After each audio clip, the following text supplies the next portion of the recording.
Hello student, आज हम करेंगे life stages of a fish. जब हम फिश की डेवलपमेंट करते हैं, देखते हैं, तब हम डिफरेंट स्टेजेस से जो है अडल्ट फिश तक पहुंचते हैं।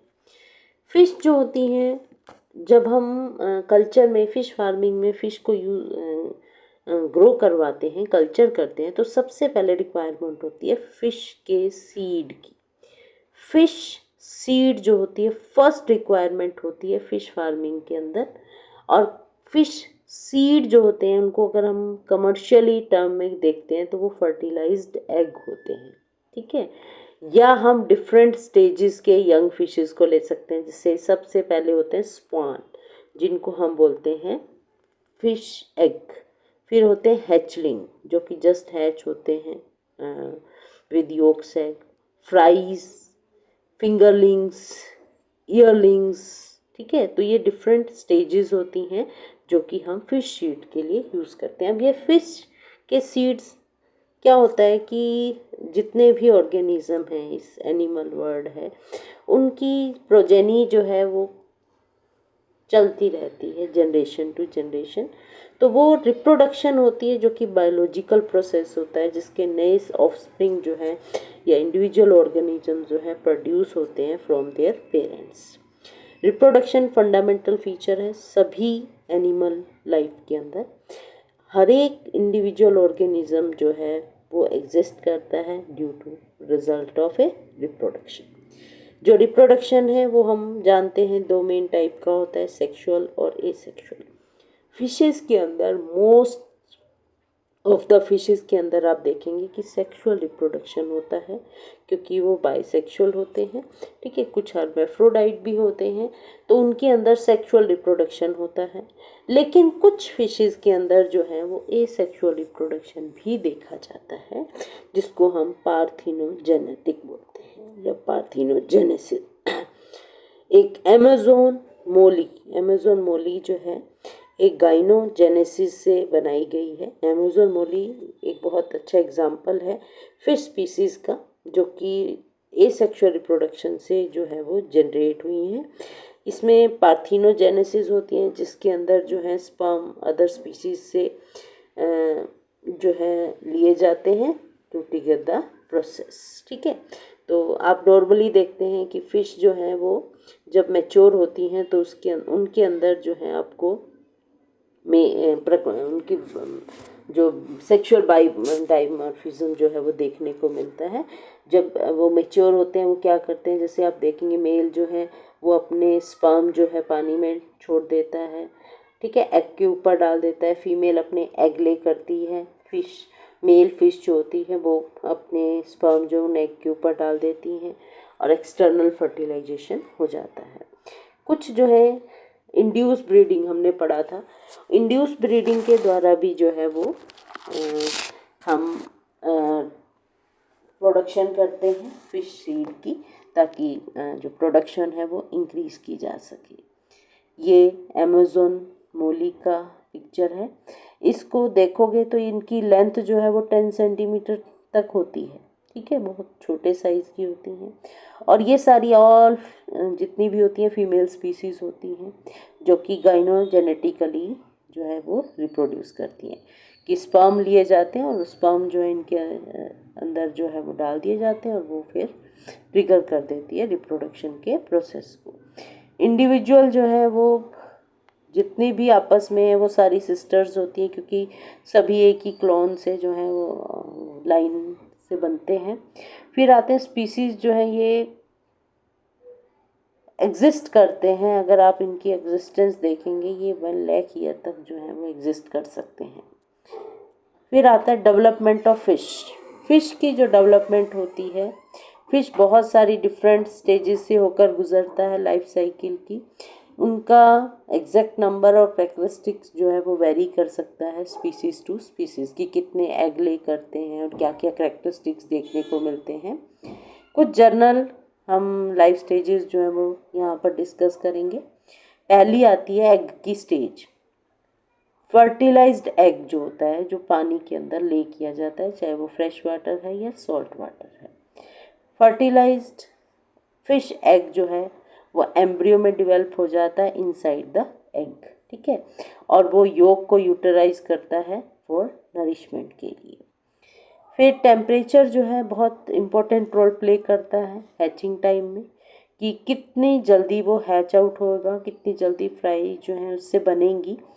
कि वार्मर वाटर जो होता है वो फिश वार्मिंग जो डेवलपमेंट के प्रोसेस को फास्ट कर देता है, हैचिंग को जो है वो फास्ट कर देता है। अब यहाँ पर आप देखेंगे ये एग है, वन सेल स्टेज है, ठीक है। फिर ये 2 सेल स्टेज ब्लास्टोमेयर बना, फिर ये एपी बोली हुई उनके अंदर, फिर ये जर्म लाइन बननी शुरू हो गई और फिर ये सोमाइट्स जो है वो दिखने लग गए आपको। फिर इसके अंदर प्री हैच स्टेज है, ठीक है, ऑर्गन जो है फॉर्मेशन होने लग जाती है और फिर ये न्यूली हैच लार्वा जो है वो बन जाता है। तो अबाउट 15-26 आवर्स जो होते हैं उनके अंदर जो है ये स्टेजेस देखने को मिलती हैं।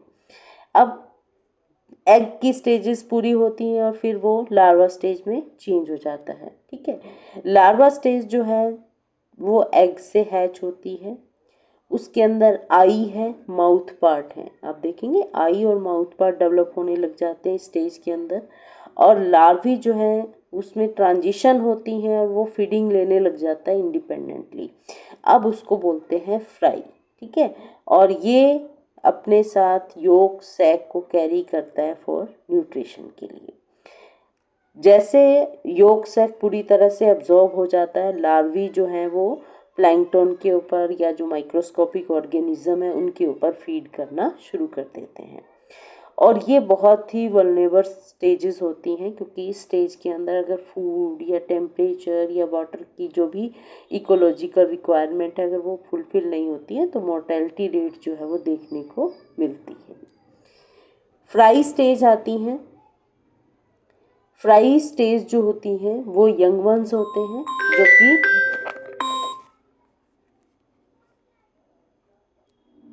यंग वंस हैं जो कि कैपेबल है इंडिपेंडेंट फीडिंग के लिए, और वो डिफरेंट डेवलपमेंटल चेंजेस उनके अंदर होते हैं और वो फिर फ्राई स्टेज से पहुंच जाते हैं। यंग वन जब उनका पूरा योग एब्जॉर्ब हो जाता है, ये 3 से 14 दिन का मान के चलिए फ्राई जो है वो होते हैं। फिर उसके बाद आते हैं जुवेनाइल स्टेज। जुवेनाइल स्टेज जो होती हैं जिनको हम फिंगरलिंग्स बोलते हैं, ये अडल्ट जैसे ही काफ़ी हद तक दिखाई देते हैं, ठीक है, लेकिन सेक्सुअली मैच्योर नहीं होते हैं और ये रैपिडली ग्रो करते हैं। फिर उसके बाद उनके अंदर अडल्ट के फीचर आने शुरू हो जाते हैं, उनकी डाइट भी जो है वो बढ़ जाती है, वो लार्ज फूड सोर्सेज जो हैं वो लेना उनको रिक्वायर हो जाते हैं। फिर इनके अंदर आप देखेंगे कि जो बिहेवियर है, लर्निंग बिहेवियर है, जो स्कूलिंग बिहेवियर है या जो सोशल इंट्रैक्शन है, वो मोर सोशल इंट्रैक्शन जो है वो देखने को मिलती है। अब यहाँ पर आप देखेंगे ये डिफरेंट स्टेजेस से आवर्स के अंदर आप देखिए एग से लार्वा बनता है, ठीक है, अबाउट 16 आवर के बीच में जो है आपको 14 सेल स्टेज जो है वो सोमाइट स्टेज जो है वो दिखने लगती हैं। फिर उनके अंदर जैसे मैंने बताया आई है, हेड है, वो फॉर्मेशन होने शुरू लग जाती है, जिसके अंदर 1 डे प्लान जो है वो रहता है। फिर हैचिंग होती हैं अबाउट 3 डेज़ में, फ्री स्विमिंग जो फ्राई जो है वो बन जाती है। फिर 90 डेज़ के अंदर जो है वो अडल्ट फॉर्मेशन होनी शुरू होती है। तो ये अर्ली स्टेज है जो कि आवर्स आप देखेंगे 16 आवर के अंदर जो है। फिर ऑर्गेनोजेनेसिस होनी शुरू हो जाती है, 1 डे के अंदर वो फ्राई फिंगरलिंग्स के अंदर जो है वो चेंज होना शुरू हो जाता है।